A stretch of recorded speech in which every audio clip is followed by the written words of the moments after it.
Le monde des crypto-monnaies peut sembler au premier abord aussi chaotique qu'un casino géant ouvert 24 heures sur 24. Les prix montent en flèche, puis s'effondrent, portés par des rumeurs, des tweets, des innovations technologiques obscures. Pourtant, sous cette surface agitée se cache un océan de données.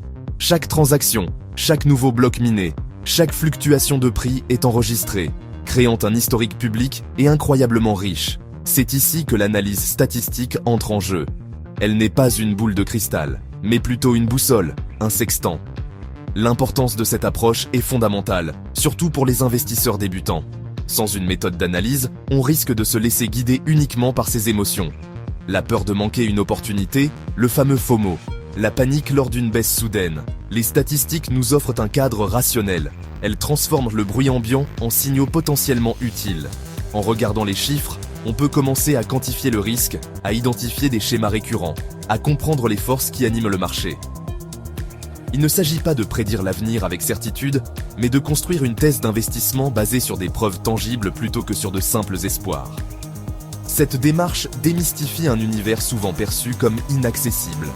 On entend parler de blockchain, de minage, de DeFi, et ces termes peuvent faire peur. Mais en les abordant sous l'angle des données, ils deviennent concrets. L'objectif de cet essai est donc de vous fournir les clés de lecture essentielles. En somme, nous allons allumer la lumière dans la salle des machines pour voir ce qui fait vraiment tourner l'économie des crypto-monnaies. Pour analyser un marché, il faut des outils.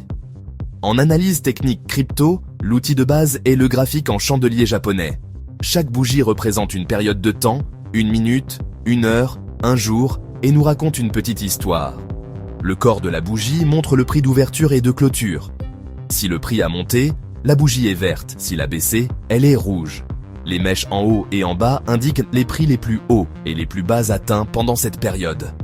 À ces chandeliers, on ajoute des indicateurs pour lisser le bruit et dégager des tendances. Les moyennes mobiles sont les plus populaires. Une moyenne mobile simple, sur 50 jours, la fameuse MM50 par exemple, calcule le prix moyen des 50 derniers jours. Un croisement de la courte, au-dessus de la longue, est un signal haussier, appelé Golden Cross. Pour mesurer l'élan ou la force d'un mouvement, on utilise des oscillateurs comme le RSI, l'indice de force relative. Traditionnellement, un RSI au-dessus de 70 suggère que l'actif est suracheté et pourrait être dû pour une correction. Un RSI en dessous de 30 indique qu'il est survendu et pourrait rebondir. Un autre oscillateur très utilisé est le MACD, ou Moving Average Convergence Divergence. Le volume échangé, souvent représenté par des barres en bas du graphique, est le carburant du marché. Une hausse de prix accompagnée de forts volumes est plus crédible qu'une hausse avec de faibles volumes. Les niveaux de support et de résistance sont des zones de prix psychologiques où la pression acheteuse, le support ou vendeuse, la résistance, a historiquement été forte. Les traders surveillent de près ces niveaux, car une cassure d'une résistance ou d'un support peut signaler le début d'un nouveau mouvement de prix significatif.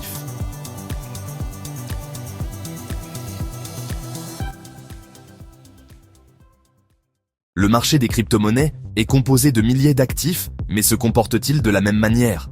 Pour le savoir, on utilise une matrice de corrélation.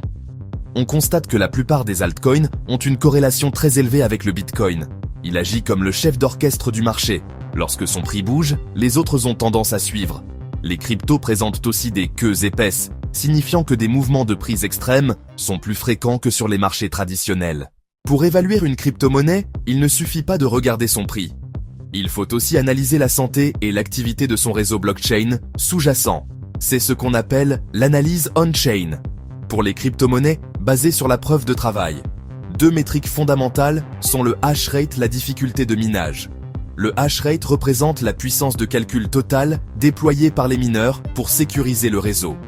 Un hash rate élevé et en croissance est un signe de bonne santé. Il signifie que de plus en plus de ressources sont investies pour protéger la chaîne. La difficulté de minage est un paramètre qui s'ajuste automatiquement. Toutes les 2016 blocs, soit environ toutes les 2 semaines, pour maintenir un temps de production de blocs constant autour de 10 minutes.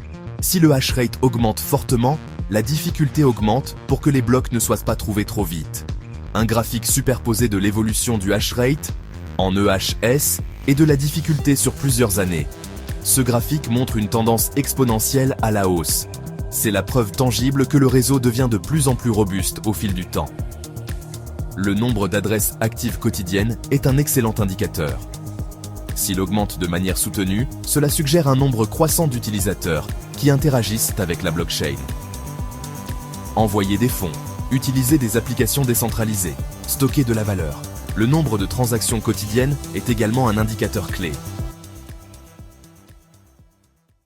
Dans la finance décentralisée, la TVL, ou valeur totale verrouillée, est une métrique reine. Représentant les actifs déposés, une TVL en croissance signe une confiance grandissante. L'analyse des séries temporelles révèle des cycles marqués, comme sur le Bitcoin. Ces cycles de 4 ans sont liés au halving, qui réduit l'offre de nouveaux Bitcoins. On observe aussi des schémas saisonniers, comme le fameux Uptober.